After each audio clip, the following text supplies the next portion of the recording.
Warkah wasiat Raja Haji Fisabilillah pada semua bangsa Melayu. Segala puji bagi Allah dan selawat salam ke atas Nabi serta keluarganya sekalian, ke hadrat umat Melayu di seluruh dunia wa ba'du. Maka inilah warkah daripada Raja Haji yang fakir lagi hina di hadapan Allah Ta'ala, demi malaikat yang menjadi saksi, demi pena yang melarikkan wacana, dan demi lembaran yang menjadi wahana. Ketahuilah olehmu, wahai umat Melayu, peperangan ini bukanlah peperangan orang-orang Bugis, tetapi ini adalah peperangan untuk mengembalikan marwah dan kehormatan sekalian diri orang-orang Melayu yang telah dipijak-pijak oleh penjajah Belanda, laknatullah. Akan tetapi Belanda itu telah mencanangkan bahawa aku dan sekalian orang Bugis tidak berpuas hati dengan pengagihan hasil rampasan tembakau dari kapal Betsy kepunyaan Perancis yang menceroboh solat Melaka itu. Adapun kita adalah orang-orang Melayu yang beriman pada Allah Ta'ala juga meyakini bahawa peristiwa itu hanyalah asbab yang telah menyatukan orang-orang Melayu dari Teluk Ketapang, Selangor, Rembau dan dari Batang Tiga untuk menghambat Belanda keluar dari Punggur, Duyung, Pernu, Semabuk, Ujung Pasir, Bunga Raya, Bandar Hilir, Bukit Cina, Tanjung Keling dan Tengkera sebelum kita berkubu di Teluk Ketapang. Orang Serani, Cina dan India turut bergabung dengan kita dalam peperangan ini. Kini Gubernur Belanda menjadi seperti tikus dikejar naga, berkubu di kota Melaka, ke hilir kena kutuk Sultan, ke mudik kena kutuk Raja. Yakni dengan kata lain, peperangan ini adalah untuk mengembalikan tanah, udara, air dan laut yang telah dirampas oleh penjajah kepada orang-orang Melayu yang sudah beratus tahun membina kehidupan, membina kota dan pelabuhan di tanah air ini. Jikalau terdapat satu pun kampung, daerah, kota dan pelabuhan yang terbakar dan ditawan oleh penjajah, maka seluruh orang Melayu di seluruh kampung, daerah, kota dan pelabuhan wajiblah bangun menentang dan menghalau mereka. Sesungguhnya orang-orang Melayu itu bersaudara dan kita tidak akan kalah dalam mana-mana peperangan pun jika kita bersatu padu di jalan Allah. Syahadat untuk kita bersatu di jalan Allah bukanlah suatu perkara yang mudah. Ia bagai mengepal pasir yang kering. Syaitan adalah musuh yang nyata, sama ada yang terang-terang terlihat pada mata kasar maupun yang berselindung di sebalik hati manusia. Terbukti kebenaran wahyu sejak kakiku berjejak di Terengganu, Pahang, Johor, Selangor, Kedah, Langkat, Indragiri, Jambi, Bangka, Pontianak, Mempawah dan negeri-negeri Melayu yang lain. Telah bersungguh-sungguh aku membantu meleraikan persengketaan yang berlaku sesama sendiri dan mematahkan muslihat penjajah laknatullah. Mana dapat dibuat damai, maka damailah yang kumeterai. Mana yang berkehendakkan peperangan, maka peperanganlah yang kupimpin. Kerana sudah 200 tahun lebih kita masih dijajah, bahana berebutkan kuasa yang tidak habis-habisnya, saling berhasad dengki dan bersubahat dengan musuh yang ruginya rakyat jelata. Tanah diambil, hasil diperas dan tubuh diperhamba. Maka pada hari ini tanggal 19 Rejab 1198 Hijrah bersamaan dengan 17 Jun 1784 di Tanjung Palas Teluk Ketapang, inilah warkah yang tertulis. Warkah ini kutulis di atas sejadah menghadap kiblat dalam keadaan berwuduk setelah selesai solat dan doa panjang untuk sekalian umat Melayu. Al-Quran di sebelah kananku, kitab Dalilul Khairat di sebelah kiriku, badik pusaka di pinggangku. Sungguh pun demikian, aku amat menyedari bahawa terdapat di kalangan armada perang Melayu yang aku satukan dan pimpin ini, terdapat golongan Melayu yang menjadi musuh dalam selimut, berwajah Melayu berhati Belanda. Usahlah ditanya bagaimana aku mengetahuinya, kerana tahu di angin turun naiknya. Apabila Allah mengkehendaki terjadi sesuatu perkara, maka tiadalah siapa pun yang dapat mengelakkannya. Biarkan sahaja mereka menyelinap ke dalam kubu kami dan mengepung aku. Syak fasik yakin salih, batulah yang jadi juada. Nah wahai si munafik, aku sesekali tidak pernah takut kepada kalian. Marilah kita berdepan sebagai seorang lelaki Melayu yang sejati. Engkau kendonglah panji perjuanganmu, aku junjung panji perjuanganku. Nyawa kita di tangan Allah. Matiku di medan perang ini tandanya sentiasalah aku hidup di sisi Allah Ta'ala. Matimu di medan perang ini tandanya celakalah engkau di akhirat kelak.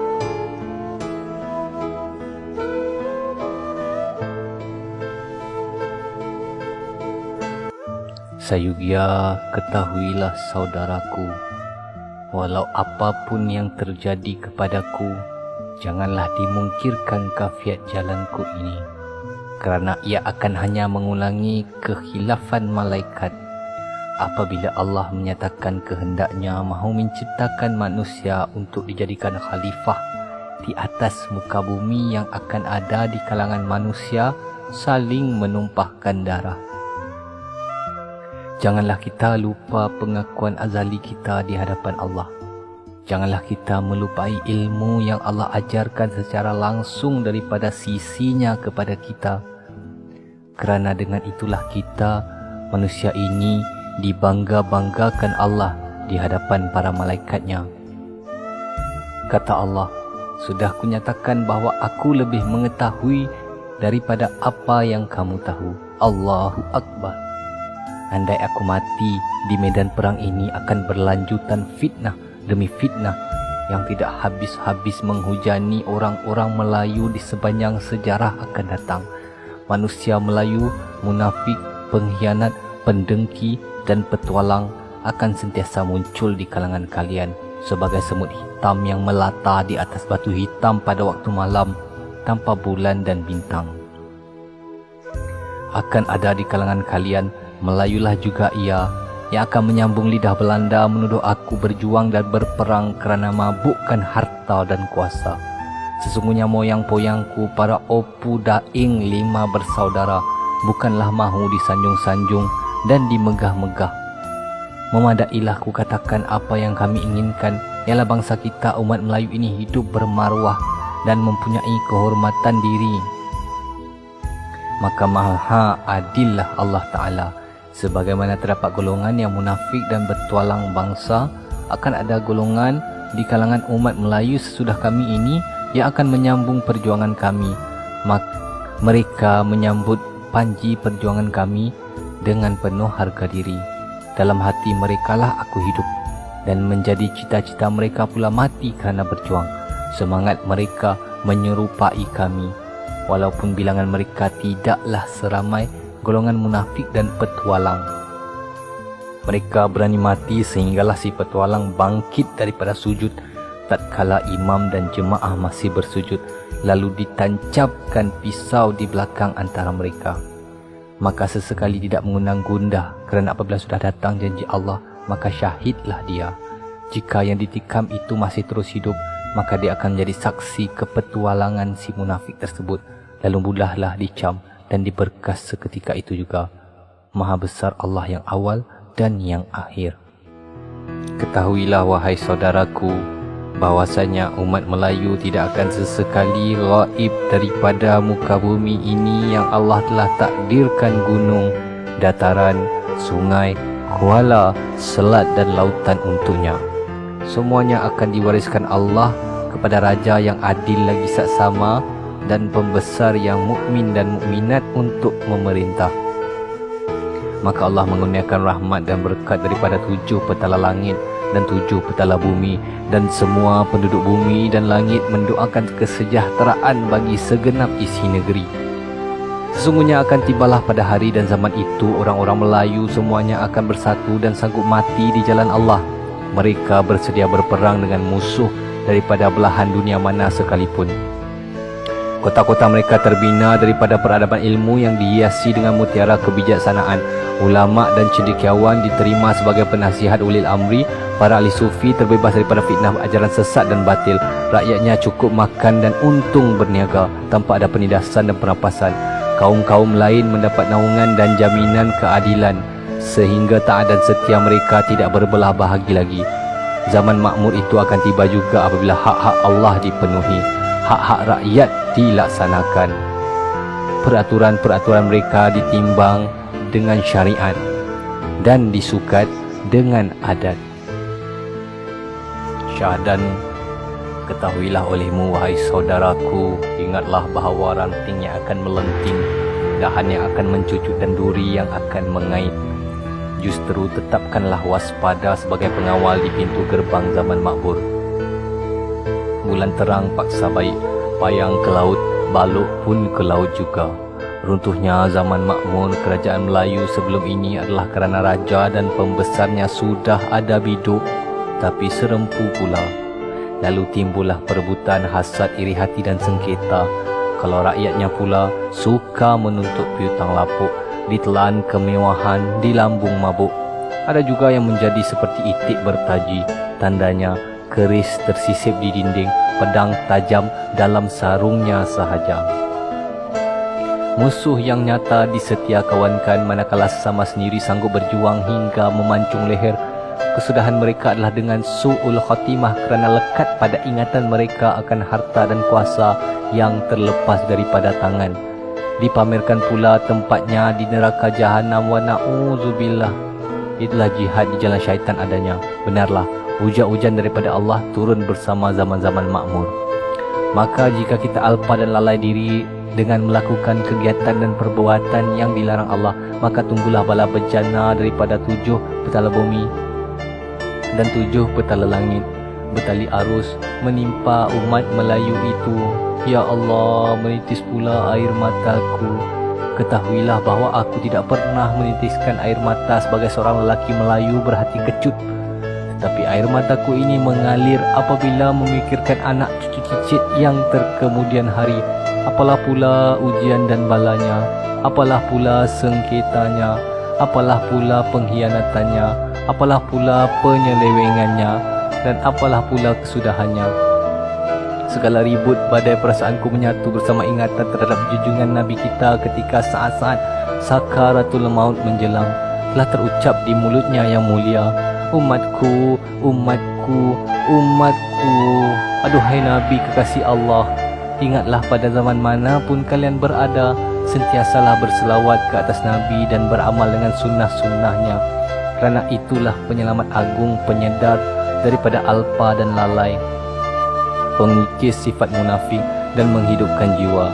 Ya Allah, limpahkanlah selawat dan salam ke atas Muhammad pada awalnya. Ya Allah, limpahkan selawat dan salam ke atas Muhammad pada akhirnya.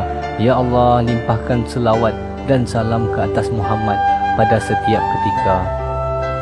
Tatkala sampai di baris ini, aku sedang melihat berpuluh kapal perang armada Belanda pimpinan Peter van Bram dari Betawi itu sudah pun tiba di pantai.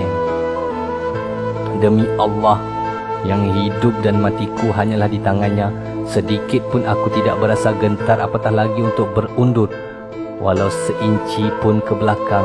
Kerana aku yakini Allah sentiasalah ada bersamaku dengan panji janjinya dan panji kebenarannya. Biarlah luka di dada, jangan luka di belakang. Rencana si munafik itu sampailah ke kemuncaknya apabila mereka dapat masuk menyelinap ke dalam kubuku, merampas pamurasku yang disandarkan ke dinding. Maka ketika itu sampailah ilham daripada Allah kepadaku bahawa aku kini hanya ada sebilah badik tersisip di pinggang dan hijab yang terangkat antara aku dengan Tuhanku. Saya langsung aku memanjatkan doa. Ya Allah, sesungguhnya aku telah dizalimi dan dikhianati. Aku bentangkan ke hadratmu seluruh pengharapanmu dengan segala fakir dan hina diriku. Engkau jadikanlah warkahku ini terhijab daripada pandangan mata setiap munafik dan musuh-musuhku, serta engkau peliharakanlah warkahku ini hingga sampai ke hujung zaman agar dapat dibaca dan ditilik oleh anak cucu cicit kami pada kemudian hari.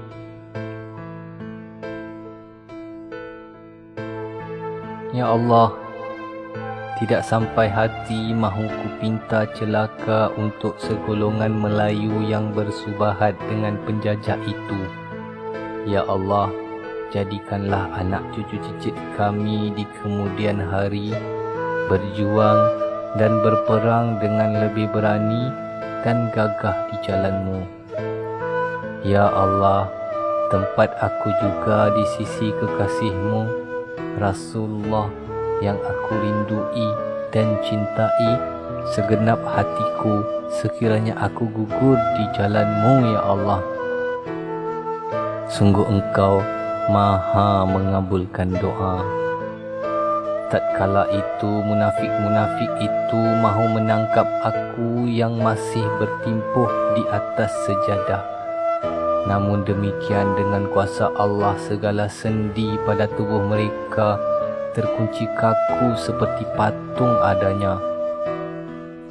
Maka bingkaslah aku daripada duduk, lalu aku pandang satu persatu wajah-wajah Melayu munafik itu. Benarlah, peluru perak pemecah kubu yang kuat.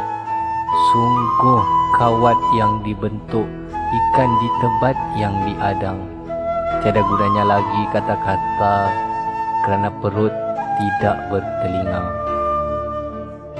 Sesudah itu berjalanlah aku menuju ke muka kubu dan tersergamlah kapal perang penjajah laknatullah itu pada pandanganku. Inilah Raja Haji yang kalian cari-cari. Syarak yang mengata, adat yang memaksa, dengan badik di tangan kanan dan dalilul khairat di tangan kiriku. Lidahku berwiridkan selawat. Bam! Bunyi bedilan sebuah meriam daripada salah sebuah kapal Belanda yang muncungnya dihala ke batang tubuhku bergema ke udara.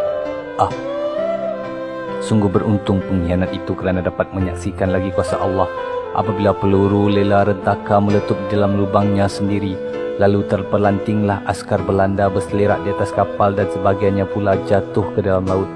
Beranak pinaklah pula bunga-bunga api membakar kapal perang itu. Panglima perang Belanda Peter van Bram nyatalah amatlah terkejut adanya. Bertambah maraklah lagi semangat jihad yang menjulang-julang dalam dada pejuang-pejuang Melayu. Bertambah amuklah mereka hingga berkecamuk barisan penembak pasukan askar Belanda itu. Lantas bertafakurlah aku apabila melihat keadaan itu. Aku berserah sepenuhnya kepada Allah untuk menetapkan apa jua keputusannya. Beberapa ketika kemudian dapatlah aku ilham daripadanya, seraya aku bermohon, Ya Allah, aku berserah kepadamu seluruh jiwa dan ragaku. Aku rela syahid, Ya Allah, di jalanmu. Daripada kehormatanku dan kehormatan umat Melayu ini dipijak-pijak oleh penjajah laknat ini setelah ditipu dayakan oleh petualang daripada bangsa kami sendiri. Arakian, Panglima perang Belanda itu sendiri segera menyalakan sumbu ubat bedil meriam lela rentaka yang muncungnya dihalakan tepat ke dadaku. Bam! Maka sampailah janji Allah, mencurahlah darah daripada dadaku. Jasadku terbah ke tanah.